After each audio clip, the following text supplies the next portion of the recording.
70 లక్షల దాకా ఏదో ఒక ఫ్రెండ్ నమ్మి మోసపోయింది ఏదో ఉందంట, ఏందన్నా? అవునండి, అతను కూడా చాలా బాబాయ్ అని నాతో చాలా క్లోజ్ గా ఉండేవాడు. నేను ఏ ప్రాపర్టీ చూసినా కూడా అది వద్దు బాగాలేదు, ఇది వద్దు బాగాలేదు, అది అని ఆఖరికి వాళ్ళ నాన్నను కూడా తీసుకొచ్చి చూపిస్తే వాళ్ళ నాన్న కూడా ఇది బాగాలేదు అది బాగాలేదు అని చెప్పేసి అది. ఈరోజు ఆ ప్రాపర్టీస్ నేను ఎంత తక్కువ అమౌంట్ లో నాకు అప్పుడు దొరికిందంటే అంత తక్కువ అమౌంట్ లో దొరికింది. దాన్ని వద్దని చెప్పేసి వదిలేపించి అన్ని అట్లనే వదిలేపిస్తే ఈ రోజు అవి ఒక్కొక్కటి 50 కోట్లు 100 కోట్లు అట్లాంటి ప్రాపర్టీస్ అవి. ఈవెన్ మణికొండలోనే 2 acres 11 lakhs కే ఇస్తామన్నారు. మణికొండలో 2 acres 11 lakhs కి ఇస్తామన్నారు. దాంట్లో ఇప్పుడు విల్లాలు కట్టినారు, పెద్ద పెద్ద అపార్ట్మెంట్స్ కట్టినారు. ఒక పక్కకంతా అపార్ట్మెంట్స్, ఒక పక్కకంతా విల్లాస్.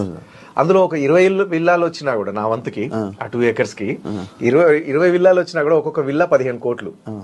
చూడండి, పోనీ 10 విల్లాలు వచ్చినా 100 కోట్లు.